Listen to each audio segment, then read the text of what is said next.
दिल्ली में बहुत सारे हैं, पूरे यूपी में उनका जाल फैला हुआ है। और जब मैंने कई लोगों को सूचना दी, प्रधानमंत्री कार्यालय में भी दी और पीआईबी में भी दी, तो वो कहते हैं चलने दो जनाब, आपको क्या मतलब। तो भारत सरकार की सुरक्षा एजेंसियां, मेरा आज के दिन मानना है, प्रधानमंत्री मोदी की सुरक्षा को लेकर बिल्कुल भी गंभीर नहीं है।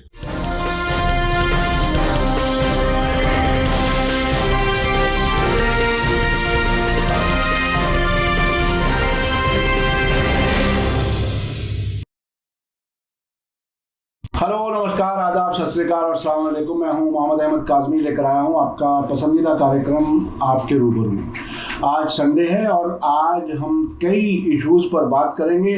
एक तो अभी बहुत ही चौंकाने वाला एक बयान आया है पटना के एसएसपी का, जिनका नाम है मननजीत सिंह ढिल्लों।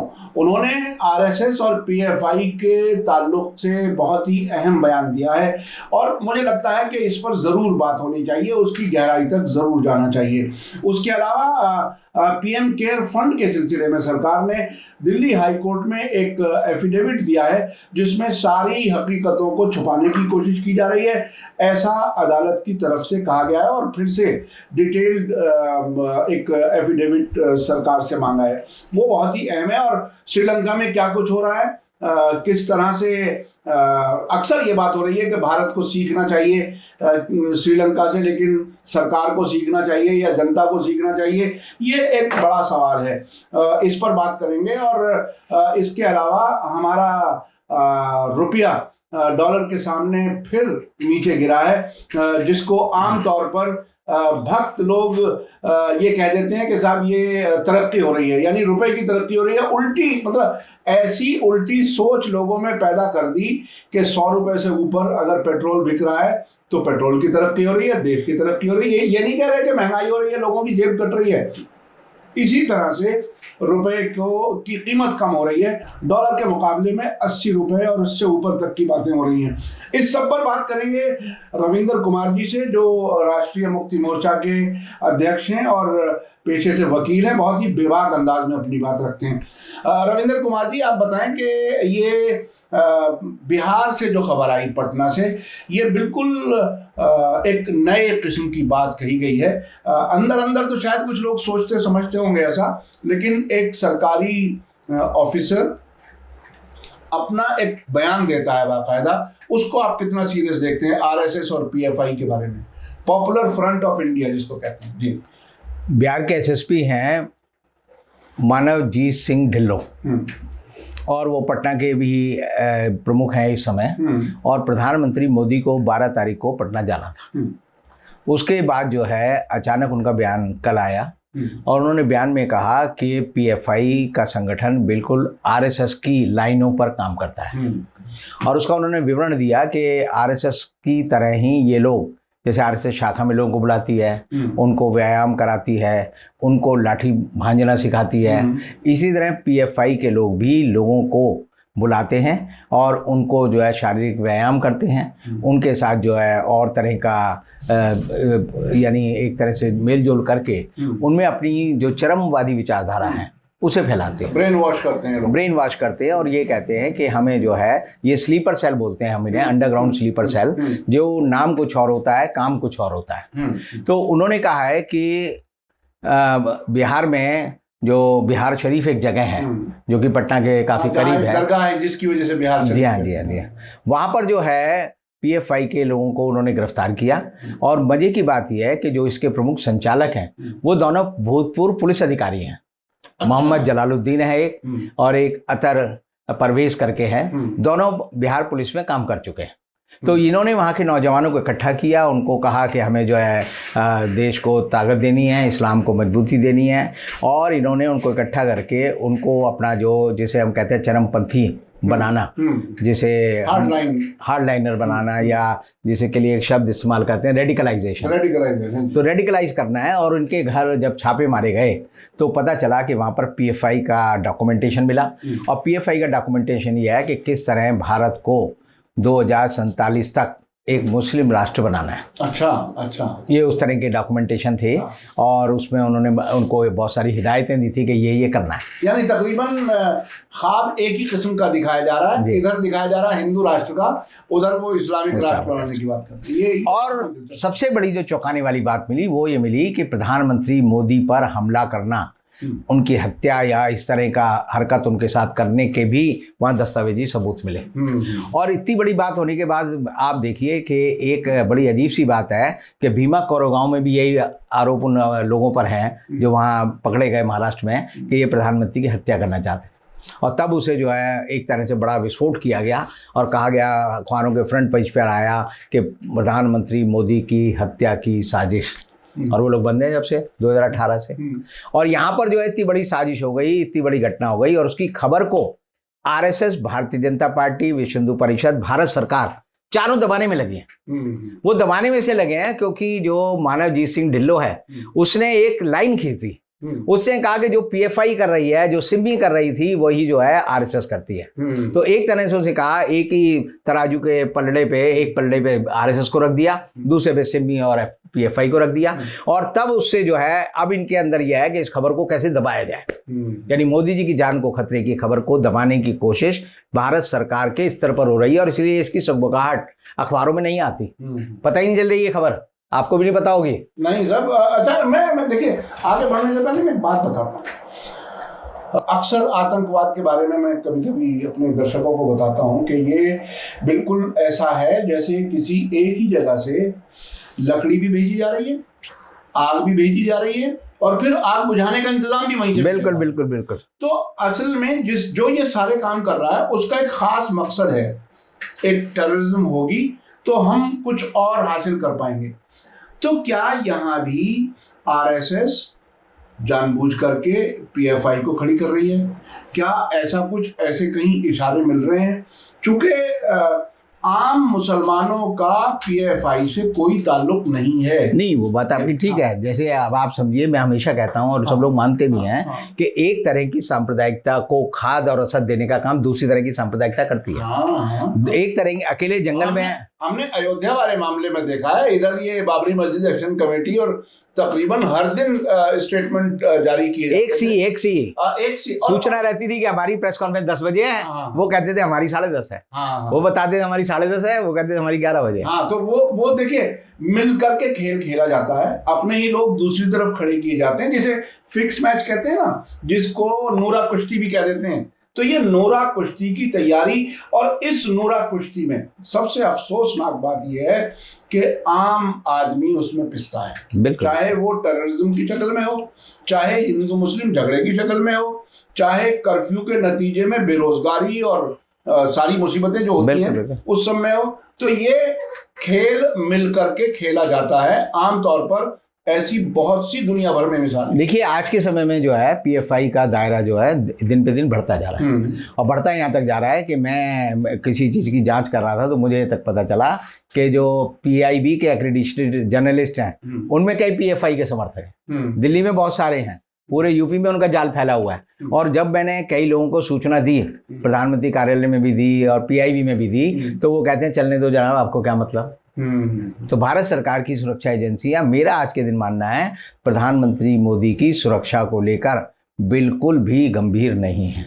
या तो गंभीर नहीं है या उन्हें पता है कि ये इन्हें कहां तक ले जाना है और फिर कहां से इन्हें वापस ले आना है। ऐसा है ना, हर चीज अगर 2000 लोग हैं तो आप हर एक पे कंट्रोल नहीं रख सकते। आप देखिए श्रीलंका में क्या हो रहा है कि 2000 लोग हैं, वो महल में घुस गए तो उन्होंने हर चीज तहस नहस कर दी। क्योंकि जब आप आग लगाते हैं वहां तक तो आपके हाथ में आग लगाना ना लगाना नियंत्रण में है, उसके बाद हवा क्या रुख लेगी, मौसम क्या होगा, हालात क्या बनेंगे, आपको नहीं पता। बिल्कुल बिल्कुल।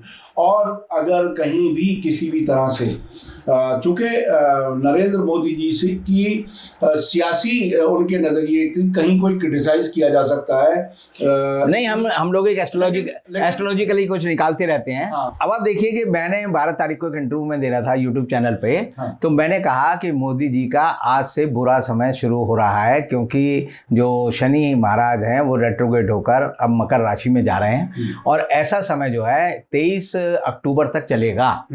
और आप समझिए कि ये जो खबर आई है मानवजीत सिंह की, ये 12 तारीख के बारे में ही आ रही है कि 12 तारीख को ये कार्रवाई होनी थी और इसलिए हमें उसका 2-4 दिन बाद आज पता चल रहा है। तो ऐसी हालत में समझिए कि जो कई, जिसे हम कहते हैं कि जो नजूमी टाइप लोग होते हैं, ज्योतिष बताते हैं, उनकी कई बातें अच्छी और सही भी निकलती हैं। और इस मामले में मुझे लगता है कि मोदी जी की सुरक्षा को लेकर बड़ी तादाद में लोगों को, एजेंसियों को सतर्क रहने की जरूरत है। ये बहुत ही अहम है। और देखिए, मैं वही बात कह रहा था कि प्रधानमंत्री जी या उनकी पार्टी से किसी बात पर इख्तलाफ होना ये एक नेचुरल किस्म नहीं, वो है, लेकिन सुरक्षा लगे। लेकिन सुरक्षा, और देश के प्रधानमंत्री हैं वो, उनकी सुरक्षा में कहीं अगर चूक होती है तो ये बहुत खतरनाक है और इसके नतीजे पूरे देश को बहुत बुरी तरह से भुगतने पड़ सकते हैं। इसमें पूरी एहतियात करने की जरूरत है। वो आप नजूम की बुनियाद पर, अपने इल्म की बुनियाद पर ये बात कह रहे हैं। तो अच्छा, अब आगे बढ़ते हैं इसमें। क्या ये जो PFI और RSS, में इसी पे थोड़ा सा और जानना चाहता हूँ कि क्या और भी कुछ ऐसी मिसालें आपके जहन में हैं कि RSS, BJP कुछ मुसलमानों में इस तरह के लोगों को तैयार करती है जो आप समझिए एक तरह से किन्हीं लोगों को हिंदुस्तान में ही नहीं, पूरी दुनिया की राजनीति में आप देखें, हिटलर के यहाँ भी एक ग्रुप होता था जो कि यहूदियों की तरह बर्ताव करता था ताकि उसकी हरकतों से जो है बाकी जर्मन लोग जो है हिटलर की बात को माने। सही है। तो आपको एक प्रोपेगेंडा, जिसे हम कहते हैं डर्टी ट्रिक डिपार्टमेंट होता है, तो सरकार में भी होता है, संगठनों में भी होता है। तो एक तरह से डर्टी ट्रिक डिपार्टमेंट काम कर रहा है। और हिंदुस्तान में मुसलमानों को, उन मुसलमानों को जिनका किसी राजनीति से कोई लेना देना नहीं है, जी। उनको बदनाम करना, उनको संकट में डालना, उनके जीवन को खतरे में डालने के लिए ये चरमपंथी लोग जो है मिलकर जो है मिलजुल कर काम करते हैं। और इसलिए कहा जाता है कि संसद में नेता होते हैं वो मिलजुल कर हंसते खेलते मिलेंगे, आपको सड़क पर एक दूसरे को गाली देते मिलेंगे। वकीलों के बारे में कहा जाता है अदालत में एक दूसरे के कपड़े फाड़ते मिलेंगे, बाहर मिलकर कहेंगे चल यार चाय पीते हैं। तो ये जो है एक तरीका है, एक समझिए कि प्रोफेशनलिज्म भी कह सकते हैं, या एक तरीका भी है लोगों का कि वो नाटक ज्यादा करते हैं, सच्चाई में जो है वो एक दूसरे से जुड़े हुए। अच्छा, PM केयर फंड का क्या मामला दिल्ली हाईकोर्ट में? चूंकि PM केयर फंड जब बना था तो तब ये बात साफ कही गई थी कि साहब इसका कोई हिसाब किताब कोई नहीं ले सकता। और बहुत लोगों ने इस पर ऐतराज़ भी किया था कि भाई आप प्राइम मिनिस्टर ऑफिस में कोई काम कर रहे हैं तो जाहिर है एक सरकार की सबसे बड़ी पोजीशन है, ऑफिस है, वहाँ के नाम से अगर कोई चीज़ कर रहे हैं तो वो सरकार से बाहर कैसे हो सकती है या जनता के सवाल से बाहर कैसे हो सकती है। अब ये हाईकोर्ट में क्या मामला पहुंचा है? देखिए, PM केयर फंड के बारे में समझिए कि भारत के संविधान में कहा गया है, अनुच्छेद 12 है, आर्टिकल 12, उसमें कहा गया है कि केंद्र सरकार, भारत की संसद द्वारा कोई भी बनाया गया निकाय, कोई भी राज्य सरकार का निकाय, कोई भी जो है राज्य विधान परिषद और विधानसभा से बना हुआ कोई भी जो प्राधिकरण है, और इवन जो लोकल बॉडीज़ हैं, MCD हो गई और जैसे जिला परिषद हो गई, कोई भी संस्था जो है वो राज्य के दर्जे में आएगी और राज्य के रूप में उस पर जो है आप जो है उत्तरदायित्व के लिए उसकी जांच कर सकते हैं, उसकी क्या हरकत है, क्या उसका बर्ताव है, ये कर सकते हैं। और इसीलिए आप देखेंगे कि इनके सारे अकाउंट जो है, जो ये ऑडिट होते हैं, जो बजट के बाद आप देखते हैं, उसके बाद रिपोर्ट आती है CAG की, comptroller and auditor general of, तो वो एक रिपोर्ट वो दे सकता है। लेकिन अगर कोई चीज़ व्यक्तिगत है, कोई प्राइवेट ट्रस्ट है, प्राइवेट फंड है, तो उसकी आप जांच नहीं कर सकते। उसकी जांच जो है कंपनी एक्ट में जो है CA करेगा, जो साधारण तरीका है। अब जब PM केयर फंड बना तो वो बना प्रधानमंत्री कार्यालय में, उसका ऑफिस प्रधानमंत्री कार्यालय में है, उसका जो जितने कर्मचारी काम करते हैं वो प्रधानमंत्री कार्यालय का, टेलीफोन वो प्रधानमंत्री कार्यालय का इस्तेमाल करते हैं। यानी सब सरकारी खर्चे पे ही जो चल रहा है, सब सरकारी खर्चे पे चल रहा है। और जनता जो उन्हें चंदा दे रही है, लोगों के पास 2 चॉइस होती थी पहले, आप या तो PM केयर फंड में दो या PM रिलीफ फंड में दो। तो PM रिलीफ का नाम इन्होंने PM केयर कर दिया और उसमें ये कर दिया कि भारत के प्रधानमंत्री, भारत के वित्त मंत्री, भारत के गृह मंत्री, भारत के जो है विदेश रक्षा मंत्री, वो उसके पदेन जो है अधिकारी होंगे और उनका कार्यालय भी वही है। तो इन सब बातों को लेकर ये झगड़ा चल रहा है पिछले 2 साल से, जब से PM केयर फंड बना है 27 मार्च 2020 को। उसके बाद लोगों ने PIL डाली हाई कोर्ट में, तो वो जो है PIL जो है लगातार, जो पहले JN Patel Delhi high court के चीफ जस्टिस थे, तो वो टलता रहा। अब के बार जो है हुआ क्या कि नए दिल्ली उच्च न्यायालय के नए प्रधान न्यायाधीश आए हैं, उनका नाम है सतीश चंद्र शर्मा। उनकी बेंच में जब ये मामला आया तो उन्होंने देखा कि केंद्र सरकार को कहने के बाद केंद्र सरकार ने सिर्फ 1 पेज का एफिडेविट दिया है। 1 पेज का एफिडेविट जो अदालत में जानते हो उसमें कोई भी नहीं लिखा। उसमें लिखा हुआ है कि it is not with in the preview of state, यानी ये राज्य नहीं है, इसका मतलब प्राइवेट ये ट्रस्ट है और इसके बारे में कोर्ट कोई जांच नहीं कर सकती। तो इसको जो है पढ़कर दिल्ली हाई कोर्ट के जजों को बड़ा ऐतराज हुआ, सख्त ऐतराज हुआ, और उन्होंने कहा कि जितने इशू इस पिटीशन में उठाए गए हैं उसके बारे में इसमें कुछ नहीं कहा गया। ये 1 पेज के जो एफिडेविट है इसका क्या मतलब है?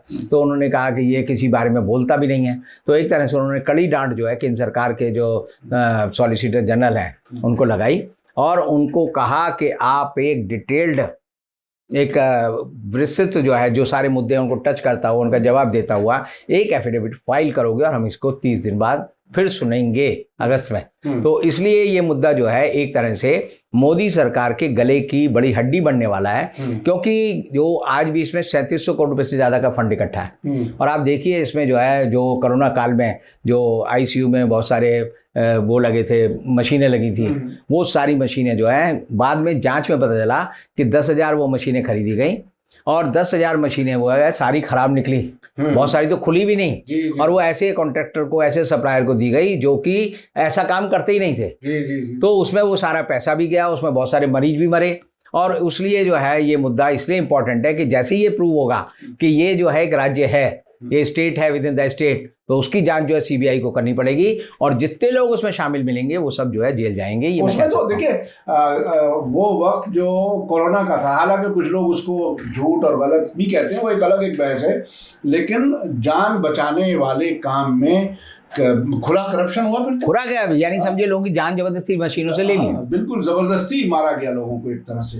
तो ये पीएम केयर फंड, और एक अक्सर उसके बारे में भी कहा जाता है कि उसके बारे में भी सवाल मत करो, वो जो इलेक्शन बॉन्ड वाली कहानी है, वो तो और भी बड़ा फ्रॉड है। वो तो ये तो समझो, ये इसकी तो बात जानकारी सारी है, कोई कैसे पैसे दिए, कैसे आए। इलेक्टोरल फंड तो समझिए हिंदुस्तान की राजनीति का सबसे बदनुमा चीज है।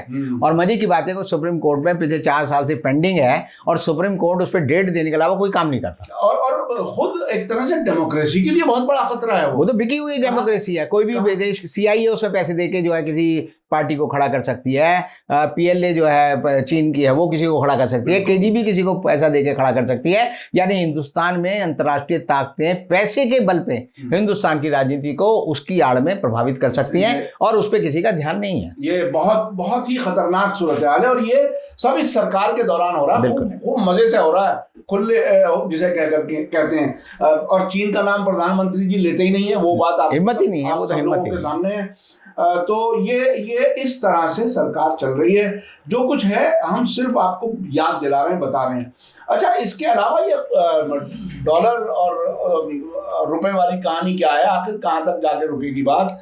देखिए, मैंने आपको पहले भी कहा कि डॉलर जो है बड़े आराम से 80 रुपये हो जाएगा। इस महीने वो 82 रुपये हो जाएगा 31 जुलाई तक। और उसके बाद ये जो है जब 82 हो जाएगा तो दौड़ लगा के तुरंत 90 पे पहुंच जाएगा। क्योंकि भारत सरकार को अभी विदेशों से हमने जो पैसा लिया हुआ है वो 621 बिलियन US डॉलर है और हमारा जो रिजर्व है वो आज घट के जो है 31 डॉलर उसमें से गायब हो गए। तो 31 बिलियन US डॉलर गायब होने पे अब वो रह गया 590। श्रीलंका को देने थे 51। वो मतलब हमारा आ नहीं रहा, जा रहा है, तो आपका बफर कम हो गया।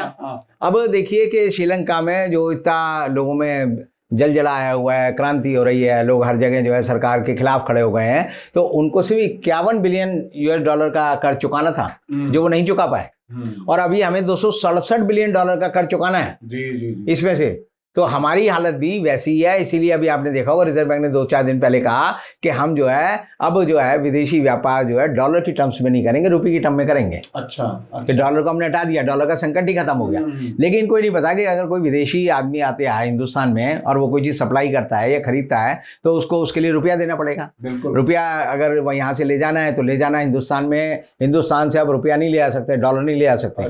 डॉलर ले आना अदरवाइज अपराध है, PML इसीलिए है। और इसीलिए जो है आप फॉरेन फंड में जो है पहले भी हमेशा देखते थे कि झगड़ा चलता था कि लोगों को इसलिए बंद किया जाता था तुमने डॉलर बाहर भेजे, एक्स्ट्रा भेजे, लिमिट है। जो पैसेंजर्स जाते हैं उनकी भी एक लिमिट है कि साहब इतने आप $500 या जो भी है। तो अब जो है जब ये होगा कि भाई आप जो है रुपया ले लो यहाँ बम्बई में रुपया ले लो और अपने आप ले जाओ, तो लेके कैसे जाएगा? उसे परमिशन नहीं मिलेगी, रिजर्व बैंक परमिशन नहीं देगा। तो एक तरह से इसकी आड़ में भारत सरकार जो है देश के व्यापार को नष्ट करने में लगी है। क्योंकि आज के समय में नोटबंदी से पहले तो इंडियन रुपया जो है आप देखिए नेपाल में भी खूब चलता था, पाकिस्तान में भी चलता था, 17 देश थे जहां हमारा पैसा चलता था, दुबई में चलता था और यानी मलेशिया में चलता था, सब जगह। जब हमने नोटबंदी कर दी और हमने उनके पैसे वापस नहीं दिए, लोगों ने कहा जी हमारे यहाँ 1,000 के नोट इकट्ठे हो गए हैं, इसके बदले तो बहुत शिकायत की, उनके 60,000 करोड़ रुपए हैं, आज तक हमने नहीं दिए। तो वहां पर उन्होंने रुपए को एक्सचेंज मुद्रा मानने से इनकार कर दिया, तो हमारा रुपया वैसे ही वीक हो गया। और ऐसी हालत में अब यही कहेंगे रुपए में व्यापार करो, तो हमारा विदेश व्यापार करना जो है आने वाले समय में असंभव हो जाएगा। तो अच्छा, मुझे याद आ रहा है कि पुतिन ने पिछले दिनों कहा कि आपको अगर हमसे गैस खरीदना है तो आप रूबल में आप खरीदो।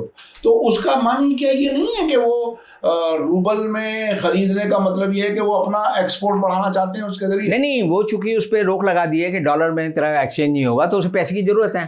तो रूबल में उसने कहा तो वो इसलिए क्योंकि उसका उस पर एकाधिकार है। ठीक है, आपको उसके बाद जाना ही पड़ेगा। मान लो ऑक्सीजन वाला कोई आदमी कहे कि मैं ऑक्सीजन जब दूंगा जब मेरे को मेरी शर्त मानोगे, तो आपको माननी पड़ेगी, क्योंकि आपको मरता क्या ना करता। लेकिन जो बाकी चीजें कि ब्रेड है, दूध है, पानी है, वही नहीं दूंगा मैं रुपए में या रूबल में दूंगा, तो वो नहीं कहा। तो पुतिन ने तो उस जगह अपनी शर्त मनवाने की कोशिश की है जहां वो मजबूत है। लेकिन जहां वो मजबूत है वहां थोड़ी कह सकता है कि आप जो है यहाँ पर मेकअप किट भेजनी है या मेकअप किट खरीदनी है तो मैं रूबल में लूंगा। कोई खरीदेगा नहीं, कहेगा हम जाके और दूसरे देश में खरीद लेंगे। तो उससे एक्सपोर्ट नहीं बढ़ता, बिल्कुल नहीं बढ़ेगा। आपका एक्सपोर्ट और कम होगा, एक्सपोर्ट और महंगा होगा, रुपया इसीलिए गिरेगा और डॉलर जो है उसकी एप्रिसिएशन लगातार बढ़ती रहेगी। और आने वाले दिनों में लोग जो है, आज मैं देख रहा हूँ कि लोग जो है मोदी जी को बधाई दे रहे हैं कि मोदी जी ने अनथक जो काम किया है उसकी वजह से डॉलर जो है 80 रुपए का हो गया है, या इसको सेलिब्रेट कर रहे हैं लोग मजाक में। जी। तो आने वाले समय में अगर डॉलर मजाक में नहीं, अंधभक्त तो लड़ पड़ता, वो कहता है देखो तरक्की कर रहा है। देखिए, अंधभक्त की बात आपने पहले भी की, अभी भी की, तो मैं अंधभक्त के बारे में अक्सर सोचता हूँ कि बने किस चीज के होते हैं।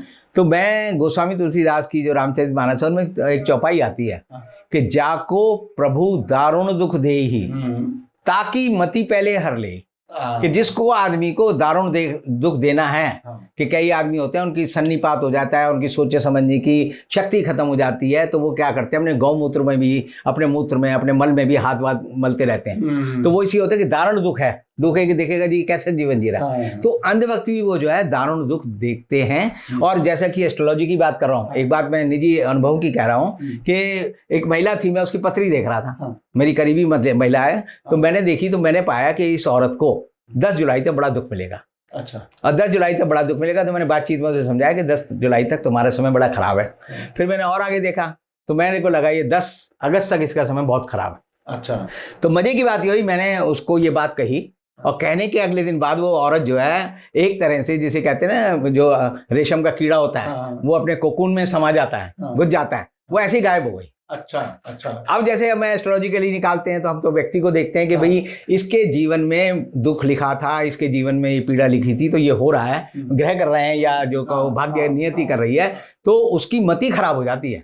तो आज के दिन जो है हमारा उससे संपर्क नहीं हो पा रहा। अच्छा। लेकिन मैं आपको ये कह सकता हूं कि दुख जो है व्यक्ति को मिलता है। हो सकता है उसने ये सोचा हो कि मैं कहीं ना बाहर जाऊंगी, ना एक्सीडेंट होगा, ना सड़क पे चलूंगी, ना टक्कर लगेगी, इसलिए घर बैठ जाऊं चुपचाप। इस बारे में तो जब वो बात होगी तब ये करेंगे, लेकिन हम एक्सपेरिमेंट करते हैं जीवन में कि भाई हमने अपनी प्रेडिक्शन निकाली तो कहाँ तक सही निकली, गलत निकली, और उस सही निकली तो क्यों निकली और गलत निकली तो क्यों निकली, इससे हम सीखते हैं।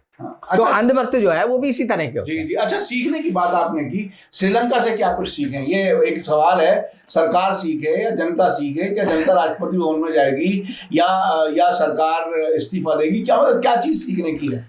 देखिए, ऐसा होता है, आप अपने आस पड़ोस से आप प्रभावित हुए बिना नहीं रह सकते।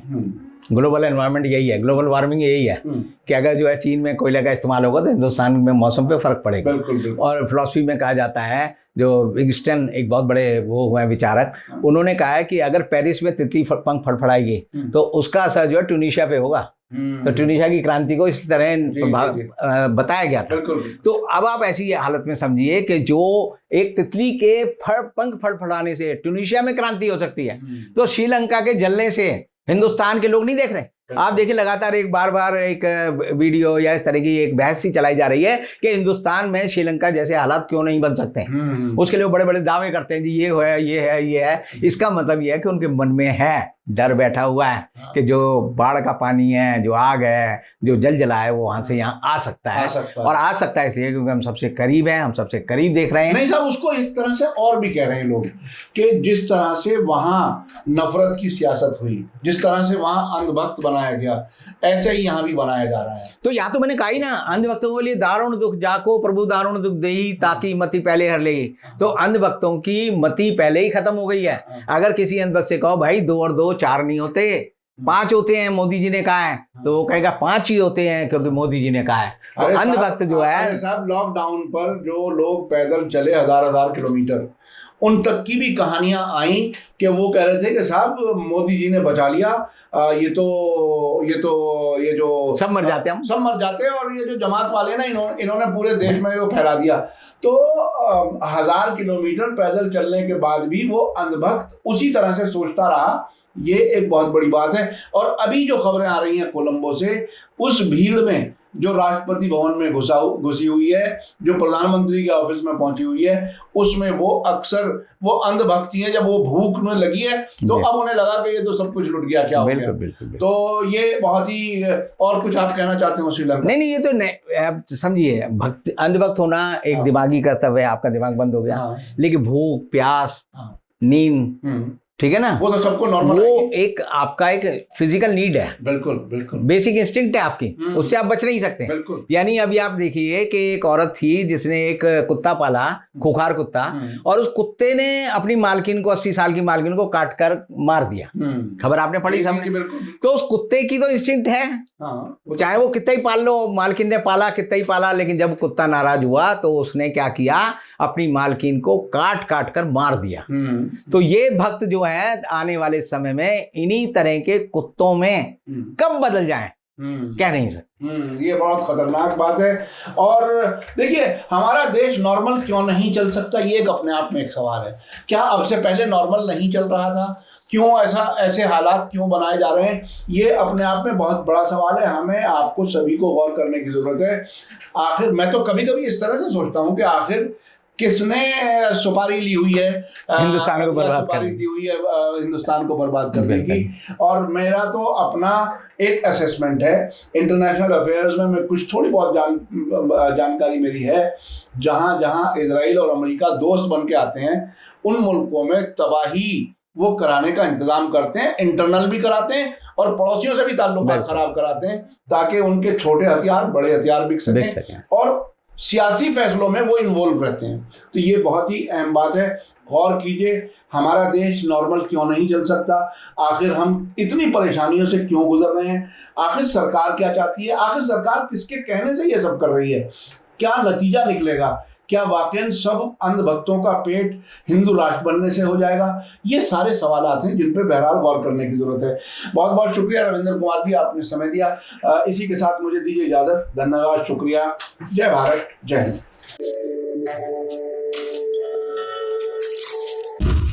मीडिया स्टार वर्ल्ड के और वीडियो देखने के लिए हमारे चैनल को सब्सक्राइब करें और सीधे नोटिफिकेशन पाने के लिए बेल आइकन दबाएं। और अगर हमारी खबर सच्ची और अच्छी लगे तो अपने व्हाट्सएप, इंस्टाग्राम, फेसबुक और ट्विटर अकाउंट पर जरूर शेयर करें।